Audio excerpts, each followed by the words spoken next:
আজ ছিল উল্টো রথযাত্রা, তাই আমরা সকলে প্রভু জগন্নাথ দেবকে তার মাসির বাড়ি থেকে নিজের বাড়িতে নিয়ে যাওয়ার জন্য রওনা হয়েছিলাম।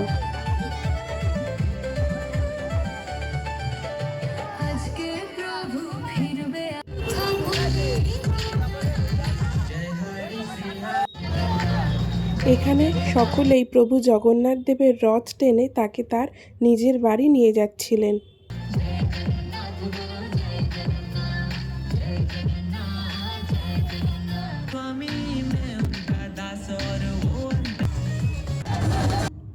সকল ভক্তগণ প্রভু জগন্নাথ দেবের উদ্দেশ্যে নৃত্য প্রদর্শন করছিলেন।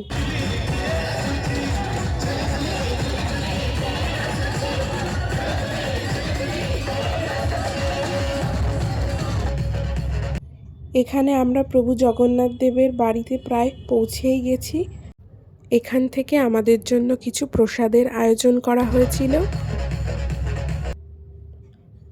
শরবতের ব্যবস্থা করা হয়েছিল। সত্যিই শরবতটা খেয়ে এই গরমে খুবই তৃপ্তি পেয়েছিলাম। আর একটা স্পেশাল প্রসাদের ব্যবস্থা করা হয়েছিল, সেটা হলো পান্তা ভাত। এই পান্তা ভাত নাকি প্রভু জগন্নাথ দেবের খুবই প্রিয় প্রসাদ। তোমরা কে কে এই পান্তা ভাত খেয়েছো অবশ্যই জানিও। আসার সময় মেলা থেকে পাঁপড় খেতে খেতে বাড়ি চলে এসেছি।